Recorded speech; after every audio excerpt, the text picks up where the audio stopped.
waxaan marka ugu horeysa soo dhaweynayaa wafdiga ballaaran oo maanta garow nagu soo booqday oo hogaaminayay ku-xigeenka SRG-ga oo ay ka mid ahaayeen EU iyo IGAD iyo AMISOM African Union iyo inta kaleeto la socotay runtii waxay ka mid ahayd kulamada joogtada ah ee mar walba ay ku maraan dalka Somalia mar horena ay ugu yimaadeen Puntland oo la xiriira sidii geedi socodka siyaasadeed ee dalka mar walba iyo amni loo horumarin lahaa kulankaas oo runtii waqti fiican qaatay dawladda Puntlandna ay la wadaagtay sidii loo gudbi lahaa marxaladaha hadda lagu jiro ku saabsan sidii loo heli lahaa doorasho xor iyo xalaal ah oo lagu kalsoon yahay oo sharciyad wanaagsan dalka u yeelata dabcan hawlo badan baa la soo qabtay muddadii u dambeysay heshiiskii 17kii bishii 9aad lagu galay Muqdisho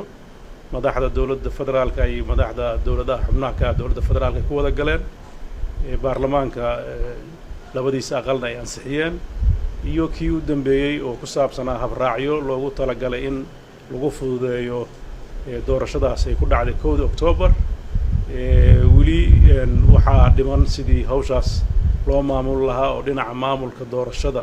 iyo gudiyadoodii oo hadda gacanta lagu hayo waxyaabo badan oo u baahan in la saxana ay ku jiraan laakiin wada hadallo iyo shaqo ka socota waxaan rajaynayaa doorasho waqtigeeda dhacda oo kalsooni lagu wada qabo oo dhammaan dhinacyada danaynaya doorashooyinkuna ay ku qanacsan yihiin inay dhacdo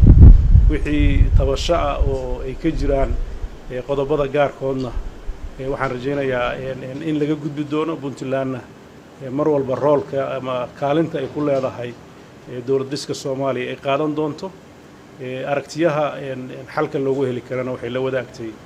madaxda maanta soo booqatay waxaan rajaynaynaa haddii Ilaahay idmo inta dhimanna in waqtigeeda iyo ay munaasab ku tahay aan ka hadli doono aad baan uga mahadcelinayaa inay noo yimaadaan waxaan rajaynayaa qodobadii aan ka wada hadalnay oo dhan inay ahaadaan qodobo dhaxalgal noqon doona oo wax ka tari doona deganaanshaha dalka iyo horsocodka siyaasadeed ee dalka Soomaaliya waxaan u rajaynayaa mujtamaca Soomaaliyeed marxaladihii kala duwanaa ay soo mareen inay u anbabixi doonaan marxalad deganaansho iyo nabadgelyo ay ku dheehan tahay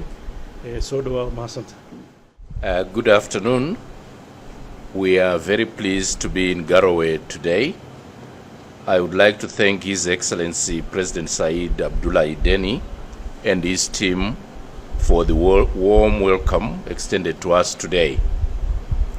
I am here today with the special representative of the chairperson of the African Union,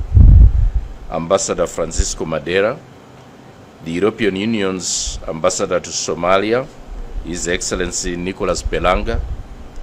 and from the IGAD, the Intergovernmental Authority on Development, its head of mission for Somalia, Mr. Jamal Ahmed Ibrahim.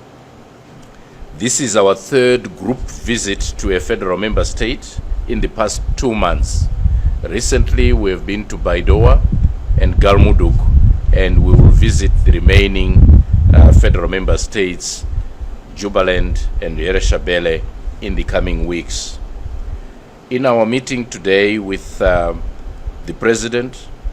we discussed the importance of strengthening the relations between the federal government of Somalia and federal member states. We have been encouraged by the revitalization of the dialogue between the federal government and all the federal member states these past few months. This involved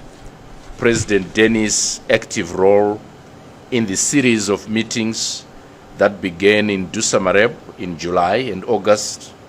which led to the consultative meetings in Mogadishu in September and October, during which agreements on the electoral model were reached. The dialogue and spirit of consensus which yielded these agreements needs to continue in order to ensure that the national elections remain on track and are anchored in transparency, fairness, and inclusivity. We continue to urge all of Somalia's leaders to remain steadfast in their commitment to collaborating with each other as the electoral preparations progress. At the same time, we believe that the resumption of such dialogue on a regular basis can help resolve outstanding issues. We wish to emphasize that the agreed electoral model should not be reopened, but has to be implemented in an acceptable, credible, and transparent manner. In particular, we stress that this will include ensuring that the 30% quota for women in the parliamentary elections and in the implementing bodies is achieved, and that any concerns regarding the composition of the delegate selection committees, the electoral committees, Somaliland Committee, and GEDO are resolved by consensus in a manner that ensures that the committees are non-partisan and that allows for fair and diverse representation. In that last respect, it is our hope that Puntland will soon nominate its own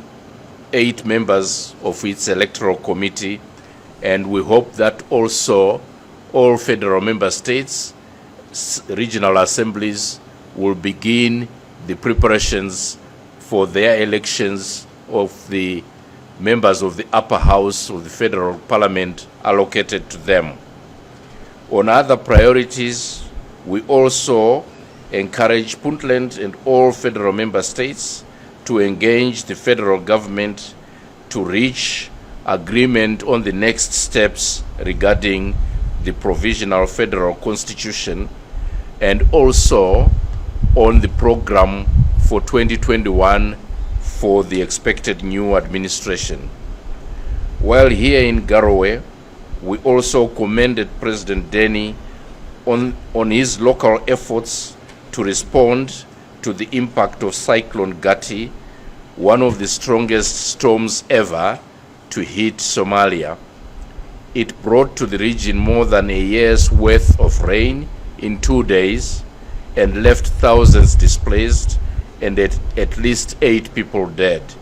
The United Nations in Somalia and other partners are actively engaged in joint assessments of the damage and providing material assistance. As we conclude our visit, we appreciate the warm welcome from the people of Puntland and its administration. The AU, EU, IGAD, and the UN will continue to stand with you as friends and partners. Thank you, Mr. President.